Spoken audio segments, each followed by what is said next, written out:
Hey guys, what's up? Your girl G here. Welcome back to my channel. Just wanted to come and talk to you guys really fast about another episode of Love and Marriage DC. Things are definitely popping off over here in the DC between Monique, Erana, Ashley, and Winter.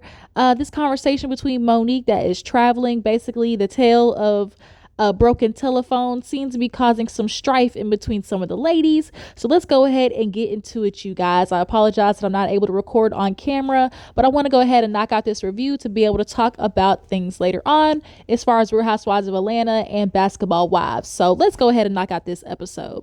So we open up with Monique finally having her first day on the radio show. You guys know that Monique was hired and they basically, chose her to, obviously because she was a previous housewife, but she does hit that demographic of, a mother, a black woman, a wife, that demographic that a lot of people don't, check off. Well, now that Monique has, taken this job in the radio show, Chris is going to have to step up and be more of a stay-at-home dad and working with the children. And so basically we see Chris struggling. He has no idea what to do. He's trying to cook breakfast, trying to entertain the kids. He's trying to make sure they get, the routine breakfast, brushing their teeth, doing their clothes. And he's starting to understand like, oh snap, this is not as easy as I thought. Monique has been doing this for years. And here I am, trying to hold my part in, taking care of the kids now that it's her time to shine. And, I've definitely underestimated it. And so it's kind of actually, I love watching these reality checks when it comes to men and they have to step up and finally do their part in the partnership that they insist that they're doing so much with their wives. But they don't. But, when the wife finally does decide, hey, I'm going to make you do your part that you're supposed to, and being a dad, they have no idea what to do because it literally makes their head spin, realizing that this shit is for the birds. Like, you have no energy, no time to yourself. The constant, go, go, go, no break, can't even pee by yourself, can't even take, time for lunch. Like, they realize this shit ain't easy. And I love watching that moment where these dudes get a slap across the face of realizing like, your woman really been handling it all. And you use the scapegoat of, oh, I provide a roof and take care of bills. And that's just, it's not enough anymore. Just paying bills is not enough anymore. But nonetheless, one of the sons, he made me laugh because he was like, oh my God, all the people who, used to hate on mom are now going to have to listen to her in the morning. And it was just a very funny moment. Those kids look just like goddamn Chris. Boy, they look like Chris. The boys with the cheeks, just so cute. The little young one. But nonetheless, it definitely was a reality check moment for Chris. As well as DJ, Quicksilver, when they later on in the episode have a conversation about that. So Monique comes home and of course she's checking on Chris and he's like, damn, Monique, he's like, I'm tired. Like, woo, this was a lie. And she was like, imagine that. I've been doing this for 9 years. So let me give you a quick piece of advice. Stop trying to wing it with 3 kids. You need to make a morning plan, morning routine. That's why moms typically have a routine. Kids need that type of structure, like knowing, okay, when you wake up, you brush your teeth, you make your bed, you're going to eat breakfast. Like he's lost in the sauce. And Monique is basically, she is appreciative that, he did decide he was going to step up and do that. So Monique can really, take charge of her life. And he's, kind of discussing about how he's discussed how, he's not surprised that Monique made it this far. When they first met, she was actually, we all remember, Monique was, trying to be a rapper previously. And I didn't know this, but Chris said he was actually getting ready to start a label. And that's how they ended up meeting. So I wonder, like, from football to starting a label, like how that switch was going to happen. But nonetheless, he does see, Monique as having that kind of star potential. And so he's not surprised that she has, made this goal of, being on the radio show and kind of succeeding in life, not just being, Chris Samuel's wife, because every woman has that moment of realizing like, damn, what am I besides a wife and a mother? And we see that really with all of the women on a lot of these shows. They get lost in the titles of being wife and mother. And like we saw with Tisha on Huntsville, you have to ask, okay, what am I? Who am I to me? And a lot of them can't answer that question. But moving on, we see Ashley, she's getting her book She's finally taking the time to, put forth the effort towards herself. And, Quick, he's been needing to sit his ass down, his old DJ fun size ass down. Winter messy for that. He need to sit his old little ass down because his wrist is getting ready to break, okay? He getting gout in them knuckles, and he better stop it before he can't use his hands no more. So Ashley's definitely using this to her benefit of trying to get shit done with her book, which is ironically, the title of her book is Do That Shit. And so although the book title isn't necessarily, something with a little bit of je ne sais quoi or a little bit of, critical thinking involved, Do That Shit is a attention grabber. So I will give her that much. But the real problem to me was when she was explaining to her publisher, her editor, about what it means, in the process of her getting better, healing herself. She constantly talks about having to quit school twice. I think she has not expressed feelings to DJ Quick about how much that bothered her, because she has brought that up multiple times now. And although Quick knows that's what she had to do, to be able to support him, I think she hasn't had that conversation with him about how much that genuinely, affected her. She talked about literally saying, like, she literally told the publisher, she's like, one day I literally cried for 24 hours. And the next day I had a doctor's appointment, and my doctor's looking at me like, girl, you not okay. Like, you are not okay.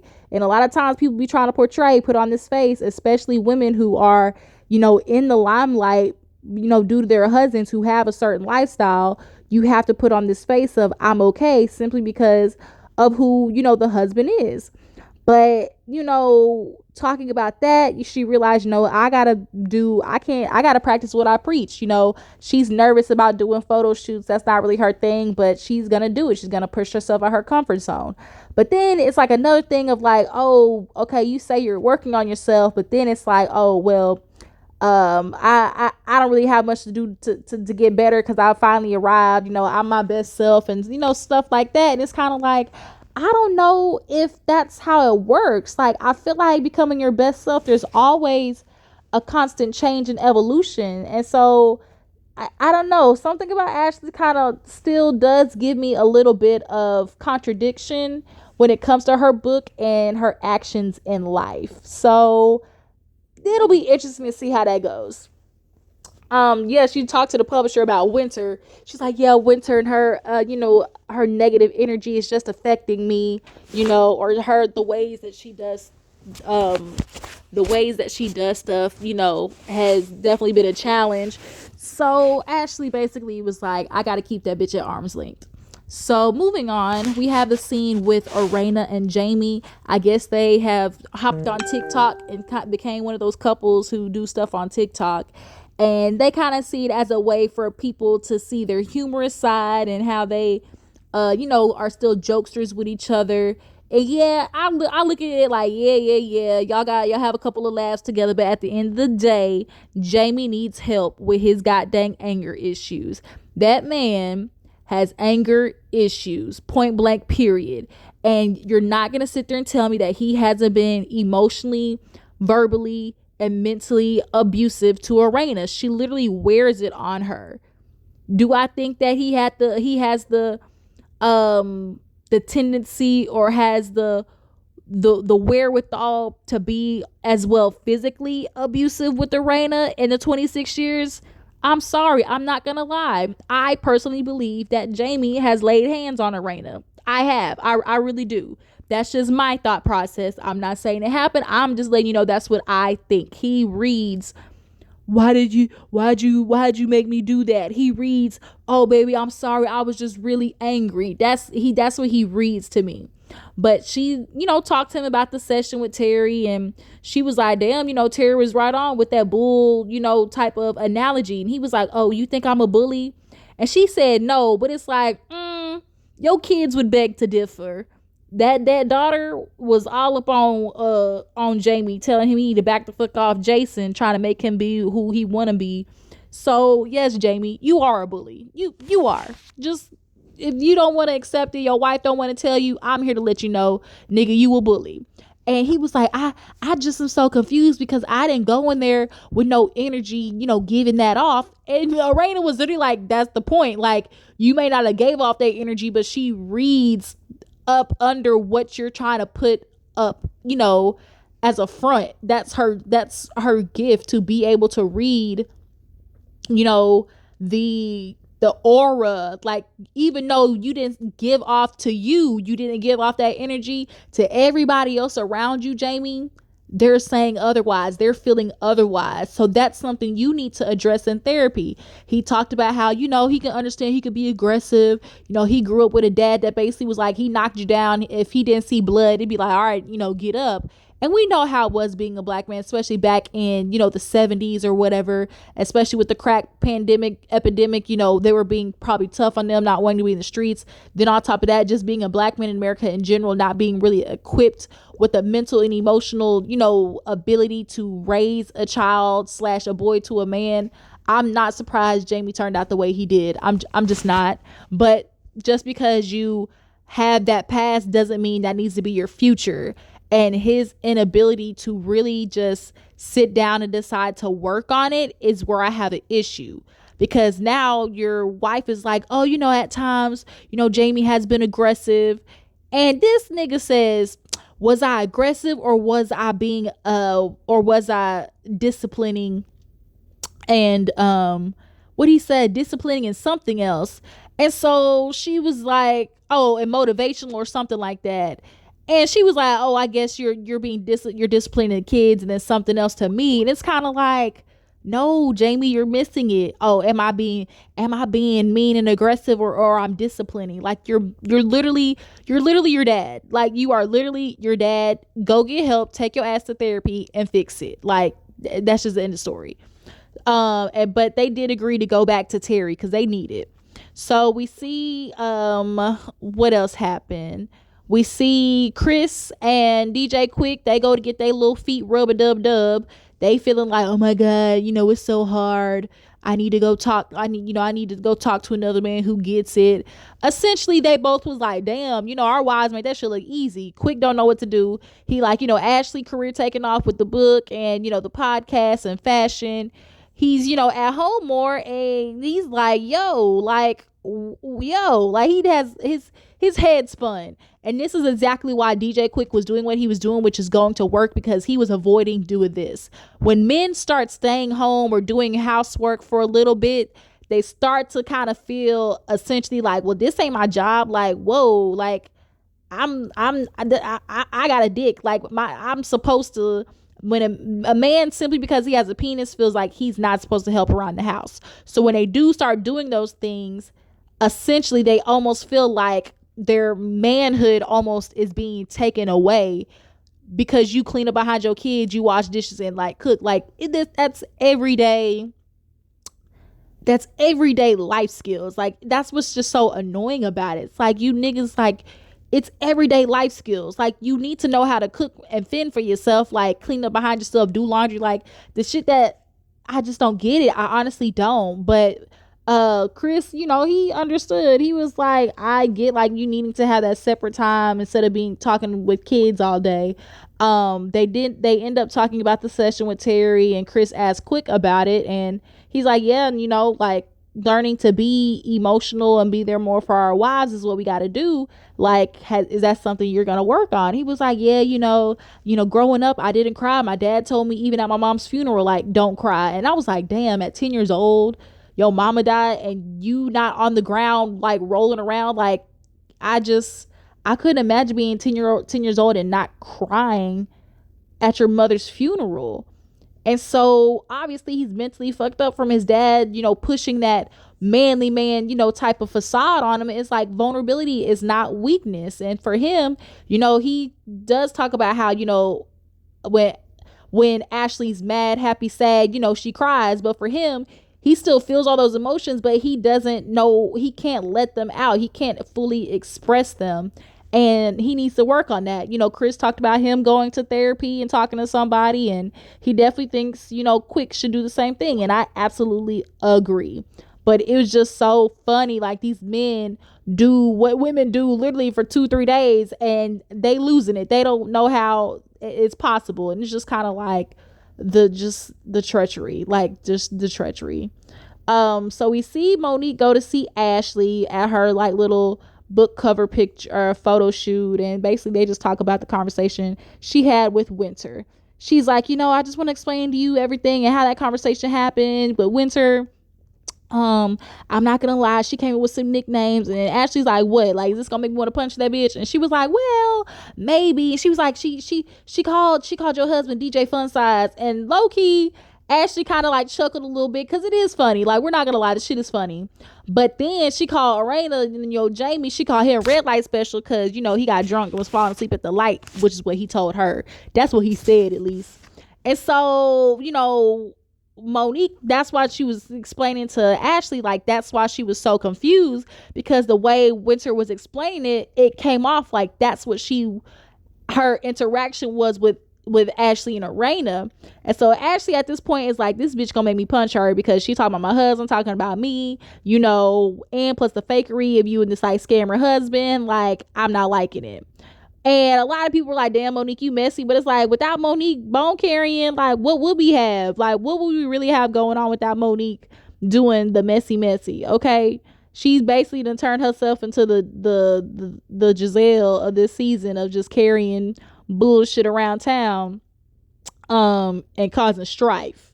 But essentially, Ashley just lets her know, like, Winter better pump it, because if she keep coming for my husband, bitch, we gonna have problems. So we actually see a scene with Ashley and Erana. Poor Erana. Like, girl, you 50, damn near 50. Erana looks good, y'all, for her age, and that's what's so sad. Like, you talking about being 50 years old and looking on social media and feeling like you want to do this, and this to yourself. And you can see clearly in the scene that she got her body done. And it's like no fat, like it's nothing left. And like, I think she definitely wants to keep up this thing of being, Jamie's wife. So I got to look good, especially, I don't know what's going on in Raina's life. Like, what's her career? What's her passions? What's her, where is her life going? We have everybody else, you see what they do, what their career is. And then you get to Erana, and then it's like crickets. Like, what is your career? Like, what transition is going to happen for you where we see Jamie picking up the pieces and supporting you? Like, where is that at? And I think Erana is lost. I think it's so unfortunate because you're 50 and really have no idea who you are. You're in this relationship where you allow Jamie to bully you, to overshadow you, and it's just really, really, really sad. And now her little tiny ass, I'm glad Ashley said it, girl, you ain't got no stretch marks, no fat. Like, girl, little booties matter. Like, you skinny ass girls be trying to get these butts done, and you start looking like ants and wasps. Like, you start looking like insects. And Erana, like, girl, just love yourself. You just love yourself, girl. That's all I can say.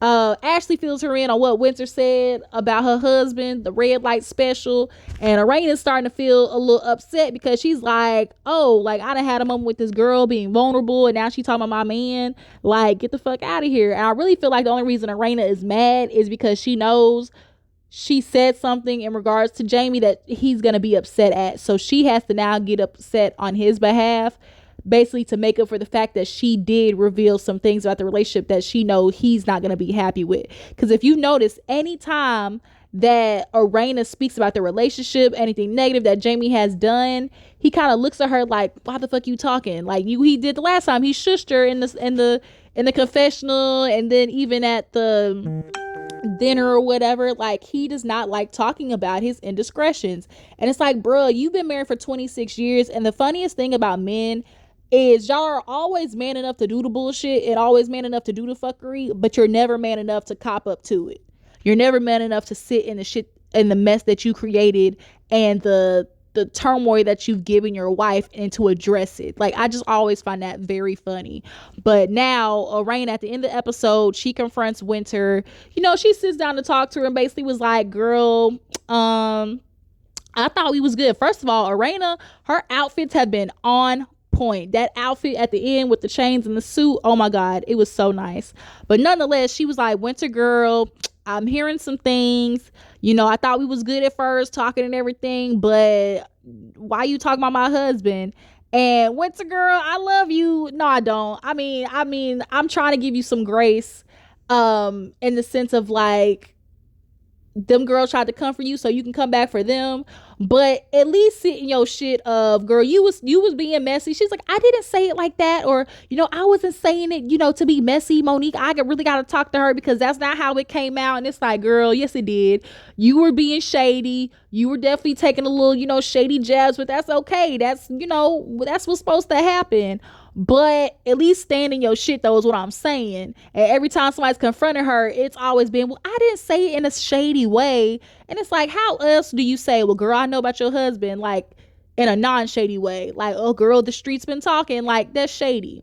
So now Raina's like, girl, I've been telling you stuff. I had a vulnerable moment with you and you're telling everybody. And she's like, I didn't know I wasn't supposed to tell people. And it's kind of like, girl, when somebody tells you certain things, that's something you kind of keep to yourself. And then Raina, girl, I get what you saying, but girl, you on national TV. Like, you on a TV show. Whatever the fuck you say is fair game. And I get what you're meaning, Arena. I really do. But girl, this is reality TV. You gotta understand, anything and everything is fair game. Point blank, period. And so now Winter is kind of feeling like, well, damn, she coming at me. I'm trying to explain some stuff. And she don't even want to listen. Like I said, I really feel like the reason Arena is upset is because she's upset really with herself, because you can tell Arena does look for moments to be vulnerable and talk about the things that Jamie does in the relationship that hurts her. But when she said that to Winter, it's like, but don't say it to everybody else, basically, is how she felt, because she knows she's gonna have to deal with the repercussions of that with Jamie when she gets home. And so now she has to buck up on Winter. And it's like, girl, if you're gonna be mad at anybody, be mad at yourself, because you allowed that shit to happen for 26 years. But you guys, that was Love and Marriage DC. Y'all tell me how you feel about the episode. Do you guys feel like Monique is doing her job or being hella messy? Do you guys feel like Winter ain't standing in her shit? And what do you guys feel about Ashley in this book? Is she being really, forthright with this book and really standing in her, her reality of what she's trying to teach in her book? And how do you guys feel about DJ Quicksilver and Chris now as dads? I appreciate y'all for tuning in. I will see you guys later. Bye.